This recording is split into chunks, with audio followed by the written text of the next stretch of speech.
Hey guys, Marmalade here with Marmalade Outdoors. Thanks for joining me. And you guys know over the years, if you followed me for a while, I've done hundreds of Q&As.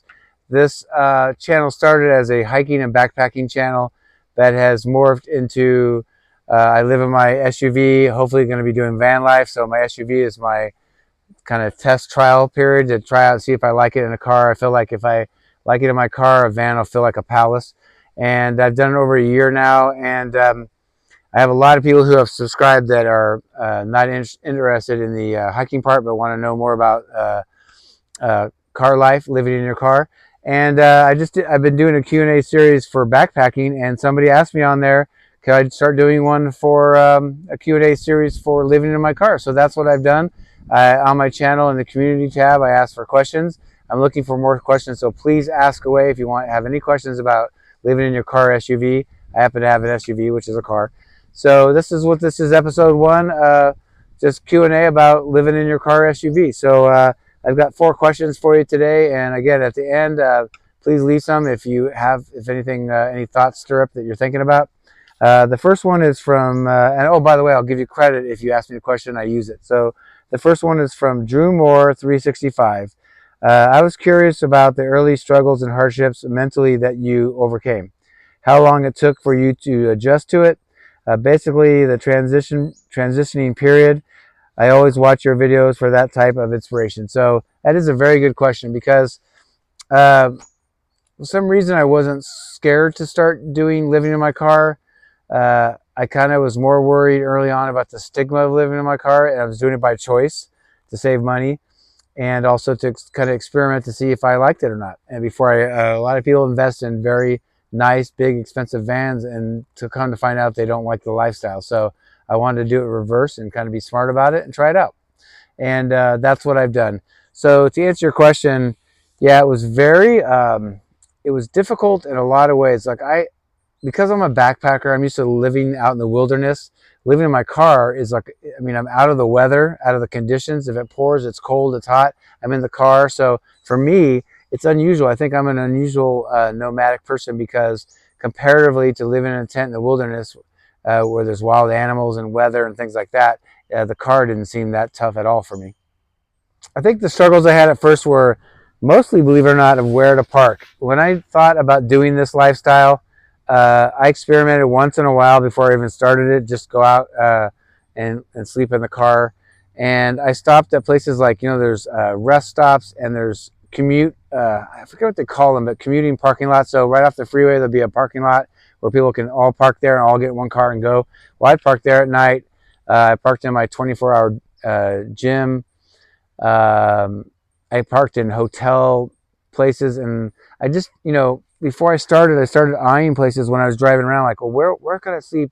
Because I didn't know, and I watched videos on it, so I saw how, obviously it's location specific where you live. Whether I live in San Diego, the weather's great here, so do we have bad weather? Yes, but compared to somewhere like Minnesota or something, there's a lot of really nice, good weather nights. But I didn't have much luck early on. I'm going to be honest with you. I was always paranoid in a hotel parking lot. There was so much. Some people feel like, well, when you're in a hotel parking lot, you can hide in plain sight. But there was so much going on. It was constantly people parking next to me, people talking, lots of activity, and it kept me up at night. A lot of the parking lots are well lit for safety, but it was hard to sleep even though I had my windows blocked out.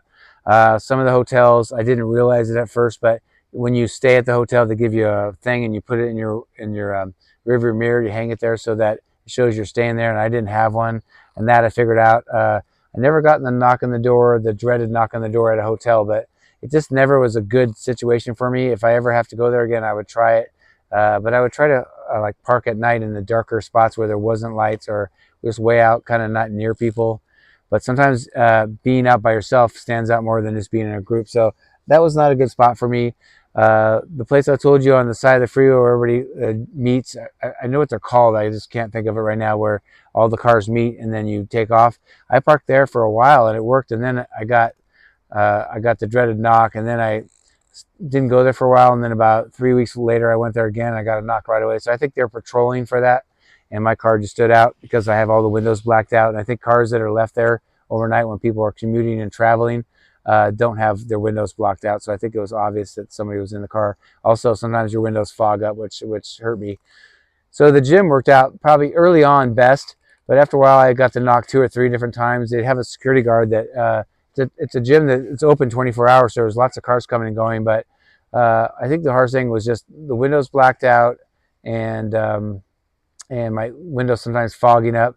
I've since got those plastic shields that go over the top of my glass to help. They're like rain gutters to keep the rain from going in. But that way I can crack my windows, and still, if it's raining, the water doesn't come in. So I'm able to crack my windows if I need to now. But I'm just picking better now. But yeah, it was stressful. I think it's like everything, right? It was when I started backpacking. We're all new at everything we try when we're new at it, and I just didn't know what to do. So I just tried everything, but I wasn't afraid. It was just tough when I wasn't getting good sleep because I was either getting the knock. It only happened probably 3 or 4 times in a year, but it makes you paranoid after that for a while when you get the knock. Thankfully, people don't try to arrest you, or they just tell you, hey, you got to move on. So that's what I would do. And lastly, thank you. I'm glad that you get some kind of inspiration from my videos. That's mostly why I make them. I enjoy making them and sharing information, but I'm glad that they inspire you. And hopefully, I don't know if you're doing this lifestyle or going to do it, but hopefully my videos help. All right, question number 2 is from Anita Simmons 3599. She asked me a bunch. I'm going to use one of them this time and then others later. Do you have a type of shoe that you have in your vehicle that you really like for when you're driving long distances or just make quick trips to the facilities, gas stations, and the store, things like that? So it's funny. Also, I think this is location specific. If I live somewhere where it's freezing cold and snowy, I would not dress the way I do here. But all year round, I wear shorts and flip-flops. Now, when it's cold, I'll wear sweaters and hoodies and things like that. But yeah, I mean, if you think about it, when I'm hiking, I'm outside, but I'm either at my job or my second job is DoorDash. I'm in the car, except for when I run in to get food and run to the house.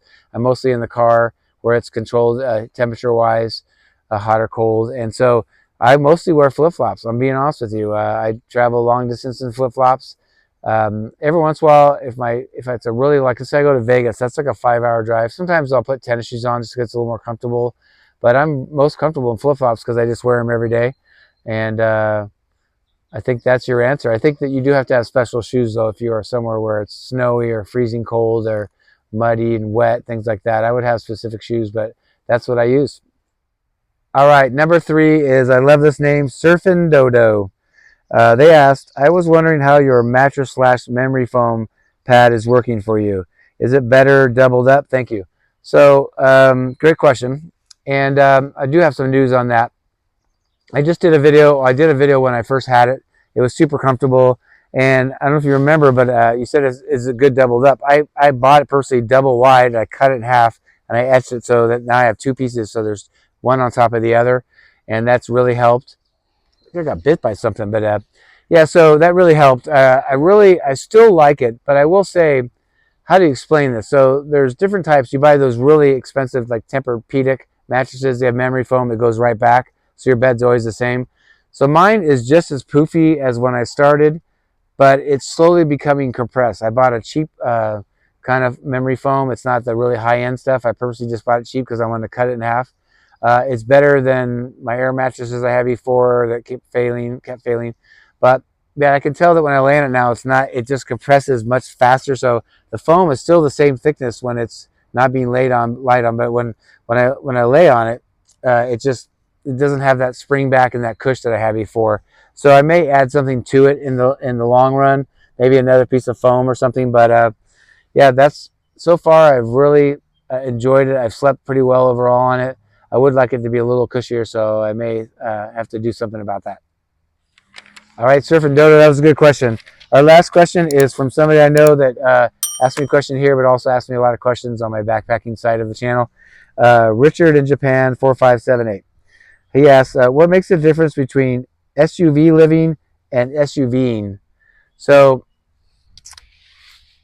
I take this as, SUV living is what I think I'm doing, and SUVing is, I don't know. I'm trying to think of how to verbally describe this. I understand the question, but I think it's with your experience in SUV, to answer the question, is it is what you make of it, like a lot of things, right? In a car, you make yourself as comfortable as possible. I'm a tall guy, so those are issues I have to deal with. My lower back hurts a lot now because I'm in my car all the time. Remember, I sleep in the car. Oh, there's a squirrel. I sleep in the car. I do DoorDash in the car. If I'm not at work, I get to stand up at work. Or if I'm not, I don't go to Starbucks or something like that. I'm always sitting, and so it's tough on my back. I have just enough room to spread out and sleep at night. But you know, my issues are different than maybe a shorter, maybe petite young lady. So, but I make it work. So I've made my life as comfortable as I can, as comfortable as possible for what I have. So my experience is pretty good. I have a routine down that I've got it down pretty down pat. And just for you guys that love car videos, living in your car videos, I've got a list of at least 15, 20 video ideas that I'm going to start making. So I'm going to produce. My love is backpacking and hiking. I always do those videos, but I know that this subject is very popular and near and dear to a lot of people's hearts. On maybe they're doing it currently, or they're maybe going to be forced to do it, or maybe they want to try to do it. And so they rely on watching a lot of these videos to get this information, just like I did before I started. So I'm going to make a lot of videos, but ask me questions. Now there's two squirrels over here. But ask me some questions. I've asked for questions, but not only questions that I can answer here, but like, how about topics for videos you want to see? I'm going to show, I've got a new plastic box system for storage in my car. I'm going to do a video on a whole tour of my car. I'm going to do a separate video on the storage and how I do it, the no-build storage. So that's interesting to a lot of people. But if there's topics for videos too, not just questions, please ask them below. So I know that's kind of a vague answer, Richard, but that's my answer, is that I think when I started out, it was, man, I had to think about every single thing I did. As I said earlier, I struggled with where to park.